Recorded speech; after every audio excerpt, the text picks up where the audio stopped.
Welcome into the latest edition of ESPN FC. I'm Dan Thomas, joined by Stevie Nicol in the studio today. What a treat. Also joining us, a very festive Julien Laurens and Yanar Fjortov with us as well. No doubt about it, the big story today. Thomas Tuchel sacked as coach of PSG. Now, this is what he had to say after they beat Strasbourg 4-0. To be completely honest, during the first 6 months, I said to myself, am I still a manager or am I a politician in sport? Put simply, I enjoy football. And at a club like this, it is not always about football. Jules, let's start with you. Of course, this has got to come as a surprise. I know there was kind of a feeling that the writing was on the wall and at some stage he was going to go. But for it to happen now, it's a shock, isn't it? Well, remember a few days ago on the show, we said that Nasser Al-Khelaifi, the PSG chairman, the owners in Qatar, and Leonardo, the sporting director, had planned to have a few meetings, maybe not so early as this week, but certainly once the season was over, the first half of the season was over and it was the winter break, they had planned to meet to discuss Thomas Tuchel's future at the club, and clearly that happened much earlier than what we thought. They took the decision a couple of weeks ago, actually, even once they had qualified for the last 16 of the Champions League. I think there's a few things here. His communication, which was never great. His relationship with Leonardo, which was, again, never good from day one. Leonardo came back to the club when Tuchel was already the manager. They never got on. They publicly and privately fell out many times already. And also, despite the results being good, they're still in the Champions League. They're third in the league, 1 point behind the two leaders, Lille and Lyon. But the style of football, the performances were never good enough. And I think all that put together made his life at the club very difficult. What are you pulling a face for? Well, that's great. They're third in the league. Are you having a laugh? I mean, they should be at the top from start to finish, which they normally are. And he's not getting sacked for political reasons. He's getting sacked because they've been poor on the field. Listen, every single football club, and I understand PSG's bigger than most, and I get that maybe the politics is a little bit more than usual. But you know what? As the coach, as the manager, whatever you want to call it, when you step on the field for training, in games, that's when you get rid of all that nonsense. That's the training in particular is where you leave everything behind and you get to work with the players, which is the reason you do the job. And the fact is, they've not been good on the field. But this is the side that made it to the Champions League final. If Neymar and Mbappe took their chances, they could have won it on the day. You've just never liked Tuchel particularly, have you? I beg your pardon. No. I'm just stating a fact. You know, the fact is that they're third in the French league. That isn't good enough by any stretch. They were lucky. You start talking about ifs and ands. They very easily could have been knocked out of the Champions League. Somehow things went for them and they won a couple of games. So it's about what's happened on the field. Never mind trying to blame the politics and take the pressure off yourself, because that's what he's doing. Jules, did the fans want him out? It was growing. You could see it was growing because like we've been saying with Stevie, the performances were just not good enough. You know, you can't have that kind of team and playing that poor style of football. It's just not, it doesn't work like this. And especially in Paris, where you know, especially since the Qatari took over in 2011, you've got this history of playing good football. It's very entertaining. You score a lot of goals. There's a lot of movement. It's that kind of identity. Not so much this season with Thomas Tuchel, and probably not even last season. And I think eventually that was the biggest reason why they got rid of him, because on the pitch it was just not enough. Even if they were winning some games, it was never convincing, and that they didn't think that was good enough. Jan, is it harsh?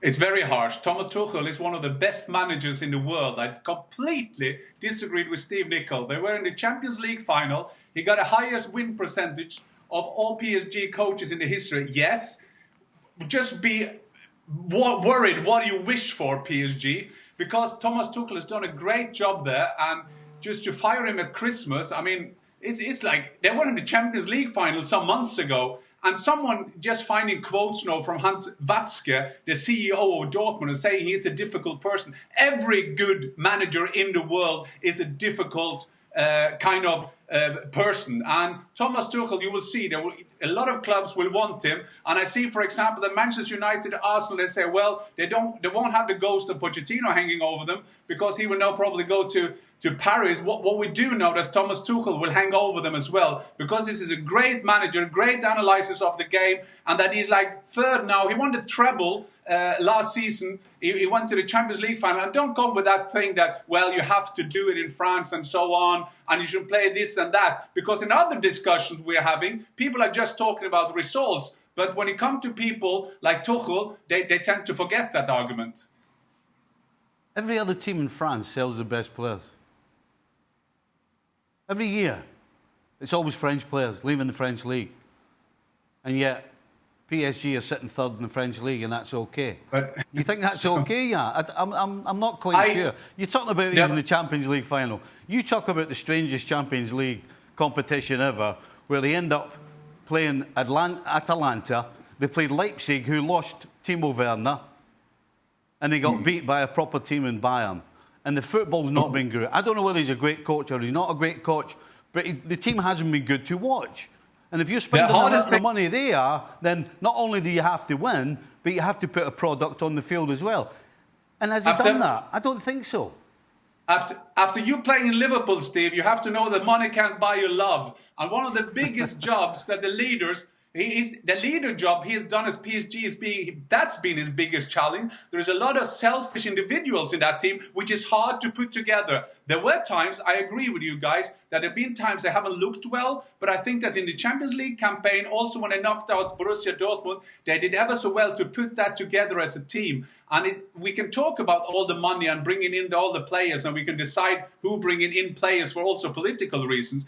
But I don't agree that it's so easy to go on the pitch and forget all the political stuff around him. Because when Neymar go from Barcelona to PSG, it's not about football. This is a political thing. It's a nation thing. It's a TV right thing. It's a lot of things. And I'm not saying that PSG is a bad club. I love that club. It's a great club. It's nothing to do with that. But I also say that Tuchel is a very good coach.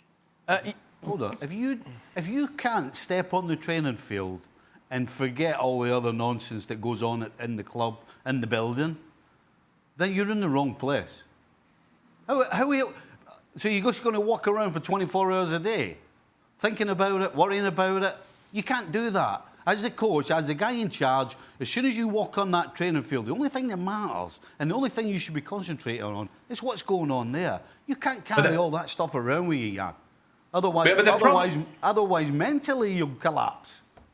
But the problem is, if you are on the horse, if you are Napoleon on the horse, and you are going with your army, you need people around you who also, that you know, that support him. I'm not saying they didn't support him, but Steve, if you go on the pitch and you don't think you have the support, then it's hard not just to forget. And I think that football has developed into this. I mean, one of the reasons I think that Jurgen Klopp is doing so well at Liverpool, not only is he a great coach, but he's also got a great team in and around him. And I think that that's going to be the biggest challenge, whoever comes in a big club like PSG. Even at Bayern is hard, because you've got a lot of strong personalities in and around the club. And I agree with you, Steve. If you can't take the heat, get the blah blah blah out of the kitchen. I agree on that one, but that is a part of the game. Jules, obviously, we're hearing reports that Mauricio Pochettino will be the man to come in and take charge. Is this somewhat, though, of a poison challenge, considering the coaches that have already been and gone at PSG? I don't think so. I think he ticks all the boxes. It was between him and Allegri, although Thiago Motta was also mentioned at the club in the last 2 weeks. The thing with Pochettino, and where he's very different mentally and in terms of personality and character than Tuchel, he's not made of the same wood. He's not made for that context at PSG with the politics and all the influences and what Jan and Stevie have just debated. Pochettino played for that club. He was captain in that club. He knows exactly, and I think his mindset is very different to Thomas Tuchel, who just wants to be a coach. That's all Thomas Tuchel's like. He's coaching, being on the training pitch and trying to make all those players play the way he wants. That was always going to be difficult in Paris. I think Pochettino will have a better hold of a lot of things at the club. He'll also be chosen by by Leonardo, which makes that relationship between sporting director and manager, which is so important in modern football, much healthier than the one between Tuchel and Leonardo. So already that is a much better start and a much better point. So I think he ticks a lot of the boxes. I think players will like him. He works very differently to Thomas Tuchel. He's got different identity and philosophy. There's certainly more verticality. There's a proper identity in what he's trying to play compared to what we've seen with Thomas Tuchel in the last 2 years. Is it an upgrade, Stevie? Listen, the one thing we always throw at Pochettino is he hasn't got any silverware. Is it an upgrade? Well, it'll only be an upgrade if Pochettino sits down and what he should be doing, it seems like Thomas Tuchel didn't do. Thomas Tuchel couldn't wait to get the job. You know, Jan's talking about surrounding yourself with the right people. Well, if that's not part of the deal, don't take the job. Don't take the job and then complain that you haven't got the team that you wanted or needed. So, straight off the bat, that's what Pochettino has to do. Has he got the skills as a coach? Absolutely. Spurs played some great football. Some great football. Yes, they didn't get over that final hurdle, which, if Pochettino taking this job, he has to get over the final hurdle. Jan, does this work for you? Well, there's a lot of South Americans at the club, and I agree also that he's coming from another background. He's been at the club. Like Julie's been said, he's a former player. He knows all that stuff. And Pochettino as well. I think it's a good move for Pochettino as well, because I think I've been in some of his press conference when he's talked about, listen, I won some silverware in Argentina when I was 14. So obviously, when you go to PSG, there is a big chance that you will get that job. But I also think it's going to be a big challenge for him, because when he was at Tottenham, there was a lot of young players he could develop into great players. And at PSG, he will have a completely different challenge. I'm not saying he can do that, but it's harder to be a leader for Mbappe or Neymar or Icardi and what all the players are called. So it's going to be a big challenge for him. But I think that he's been saying that I want to go to the Premier League, the Serie A or La Liga, he's been saying. But now, after 1 year out, it's good to be working again. So then PSG will be a great alternative for him. Jules, are people jumping to conclusions? We heard Inter, didn't we, confirm that Eriksen's out pretty much next month. He's linked heavily to PSG before Pochettino. With Pochettino there, does that make it more likely? It makes it interesting for sure, and maybe likely in the sense that it probably would be a loan move. I can't see anyone, and I don't think Inter Milan expect anyone to come in and pay 20 million for him anywhere after the year that he's had. If it's a loan, that could work, especially if Draxler leaves the club, maybe Ganagay as well, and other midfielders, although they're different profiles. But we also know that Pochettino likes to play in a 4-2-3-1 formation, and when he was at Spurs, Eriksen played wide on the right-hand side, usually with Dele Alli in the centre behind Kane and Heung-min Son on the left-hand side, and you can very much reproduce that up in Paris, having Eriksen on one side, Neymar as a 10, and Mbappe whether up front or left with Icardi up front. So this could work. It's certainly a player that I think he likes, and I don't know yet, I haven't been told, but you would think that in the negotiation he had with Leonardo in the last 2 weeks, the transfer window in January had been mentioned, and who he can bring and what kind of position, what kind of player. So I wouldn't be surprised if PSG go and buy out a couple of players that he really wants, and maybe Eriksen would be one of them. Jan mentioned earlier on in the show, Stevie, about the shadow of Pochettino following Ole Gunnar Solskjaer around at Manchester United. You go back to 2015, Van Gaal was hanging on. United could have got Klopp then, obviously didn't. We know what happened since. Could this be history repeating themselves? Should they have got Pochettino, and will he now prove them why? Well, I guess right now is not the time to ask that question, because right now, as we speak, things seem pretty rosy at Manchester United. You know, they're up to third. They won the game in hand. They're second. They're on a great run in the Premier League, particularly.